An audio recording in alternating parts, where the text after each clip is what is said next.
Hello friends, welcome to Indian study पर आपका स्वागत है। दोस्तों, आज की इस वीडियो में मैं आप लोगों के लिए हिंदी का टेस्ट लेकर के आया हूं, जो कि आपके आने वाले एग्जाम यूपी जेल ऑर्डर के लिए बहुत ही ज़्यादा इंपॉर्टेंट है। वीडियो को एंड तक जरूर देखिएगा, क्योंकि लास्ट में मैं आपसे क्वेश्चंस भी पूछूंगा और उसका आंसर आपको कमेंट बॉक्स में बताना होगा। साथ ही साथ इस वीडियो की पीडीएफ डिस्क्रिप्शन में टेलीग्राम चैनल का लिंक दिया हुआ है, वहां से आप प्राप्त कर सकते हैं। तो चलिए स्टार्ट करते हैं और देखते हैं पहला क्वेश्चन। जब एग्जाम क्रैक करने की हो बात, तो अनअकैडमी आपके साथ इसी उद्देश्य के साथ अनअकैडमी आप लोगों के लिए फ्री स्पेशल क्लास प्लान लेकर के आया है। इसमें आप अनअकैडमी के प्लेटफॉर्म के अंदर जितनी भी स्पेशल क्लास चलाई जा रही होंगी, उन सारी स्पेशल क्लासेस को आप एक्सेस कर सकेंगे केवल एक कोड के साथ। क्योंकि आप सभी लोग जानते हैं, मैं UP triple S C category को देखता हूं, तो मैंने पहले ही सिलेक्ट कर लिया है।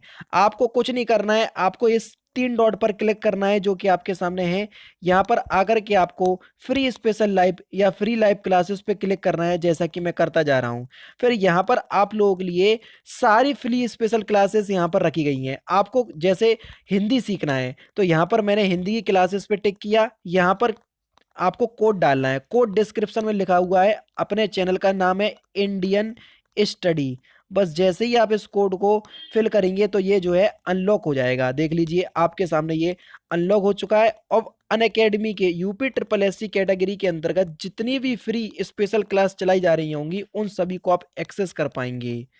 पहले क्वेश्चंस की तरफ चलते हैं। पहला क्वेश्चन, निम्नलिखित में से किस वाक्य में विशेषण का प्रयोग हुआ है? राम जाता है, इस वाक्य में विशेषण हुआ है कि नहीं हुआ है, वो हमको बताना है। तो राम जाता है, यहाँ पर कोई विशेषण है ही नहीं है। सीता फल खाती है, यहाँ पर हटा दो। मेरी गाय काली है, यहाँ पर आपका विशेषण का प्रयोग हुआ है। तीसरा ऑप्शन आपका बिल्कुल करेक्ट है, क्योंकि गाय की विशेषता है कि वो क्या है, काली है। तीसरा ऑप्शन आपका बिल्कुल करेक्ट है। नेक्स्ट क्वेश्चन, निम्नलिखित में से अधिकरण कारक का प्रयोग हुआ है? जल्दी बताइए, अधिकरण कारक का प्रयोग कहां पर हुआ है, ये हमसे पूछा गया है। पहले तो आप ये देख लो कि अधिकरण कारक में कौन सा कारक चिन्ह यूज होता है, तब आप आसानी से इस क्वेश्चन का आंसर बता सकते हैं। तो आपका अधिकरण में मैं कारक चिन्ह यूज होता है। बहाना बहाना ऋण में आपका अधिकरण कारक होगा, यानी कि इस क्वेश्चन का कौन सा पहला ऑप्शन आपका बिल्कुल करेक्ट हो जाएगा। हिंदी दिवस कब मनाया जाता है? इंपॉर्टेंट और सिंपल क्वेश्चंस तो आप सभी लोग जानते हैं, प्रत्येक वर्ष हम हिंदी दिवस कब मनाते हैं? 14 सितंबर को। पहला ऑप्शन करेक्ट है।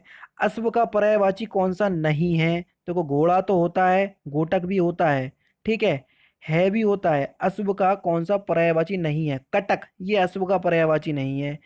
जो एक स्थान पर टिक कर नहीं रहता, वाक्यांशों के लिए एक शब्द क्या होगा, उसको हम क्या बोलेंगे? जो एक स्थान पर टिक कर नहीं रहता, उसको बोलेंगे हम यायावर।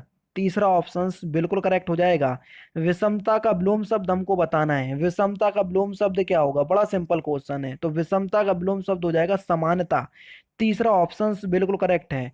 कौन सा शब्द युग्म शेष से भिन्न है? दिन रात, भारी भरकम, पशु पक्षी, माता पिता। जल्दी बताओ।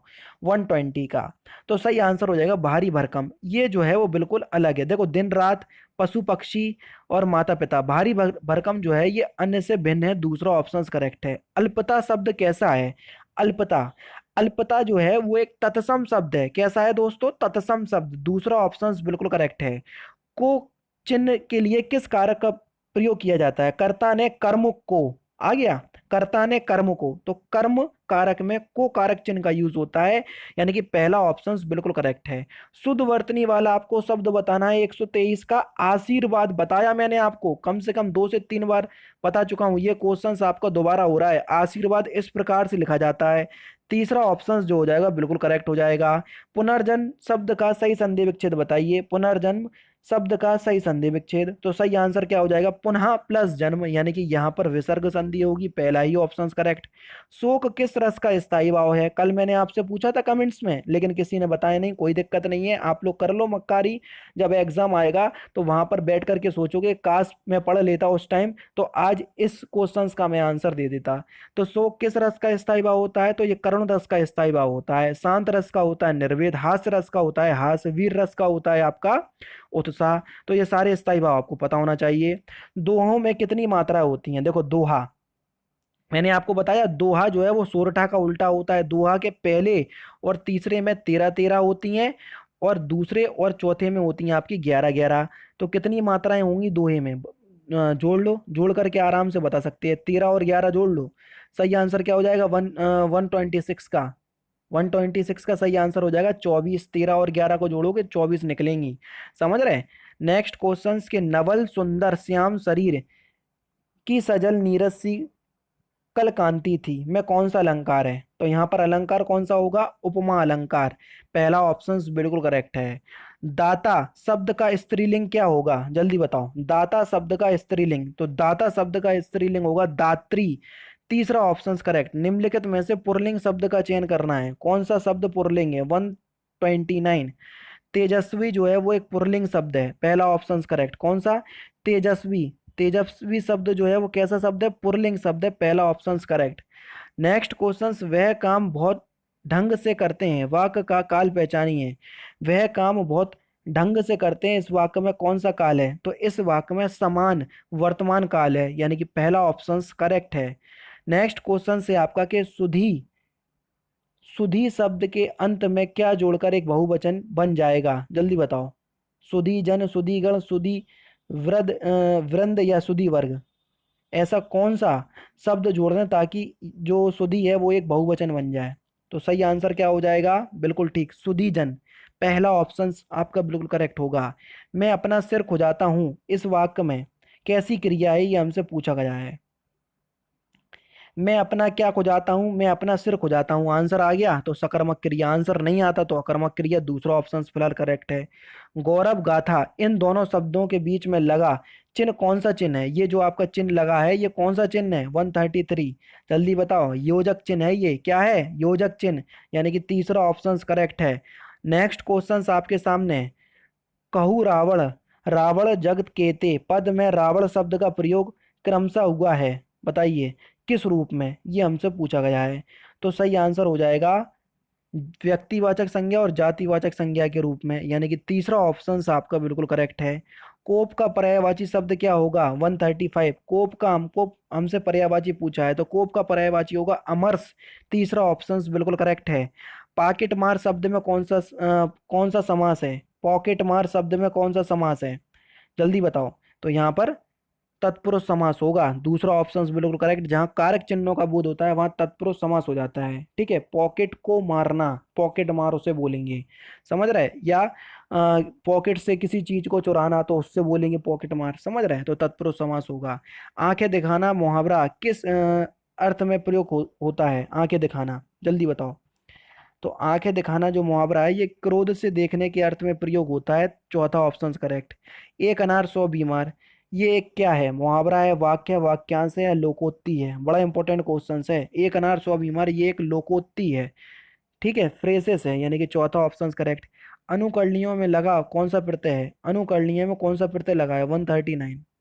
तो अनुकरणीय में कौन सा प्रत्यय लगा है? ये प्रत्यय, यानी कि चौथा ऑप्शन करेक्ट। निम्नलिखित में से संबंध बहुब्रीय सामसिक शब्द है।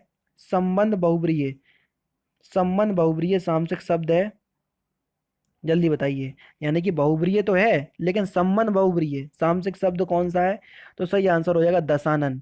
पहला ही ऑप्शन आपका बिल्कुल करेक्ट है। इसमें बहुब्रीय समास भी है, इस बात को ध्यान रखना। नेक्स्ट क्वेश्चन, निम्नलिखित में से दिए गए शुद्ध वाक्य को छांटिए। चार ऑप्शंस आपके सामने, उसमें आपको शुद्ध वाक्य को छांटना है। जल्दी बताओ। 141। गांधी जी ईश्वर के पक्के भक्त थे, यानी कि तीसरा ऑप्शन आपका बिल्कुल करेक्ट है।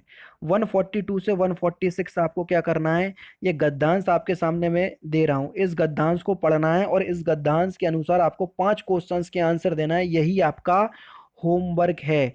अगर आपको लगे कि आप लोगों को आंसर देने चाहिए तो आप लोग देना, और नहीं लगे तो कोई दिक्कत नहीं है। कल भी मैंने आप लोगों को गद्यांश प्रोवाइड करवाया था और आज भी प्रोवाइड करवा रहा हूं।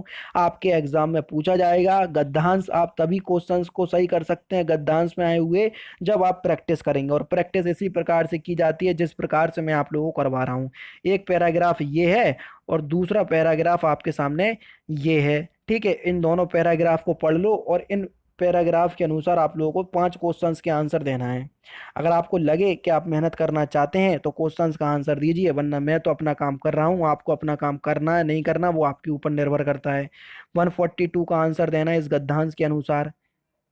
उसके बाद आपको 143 और 144 का आंसर देना है।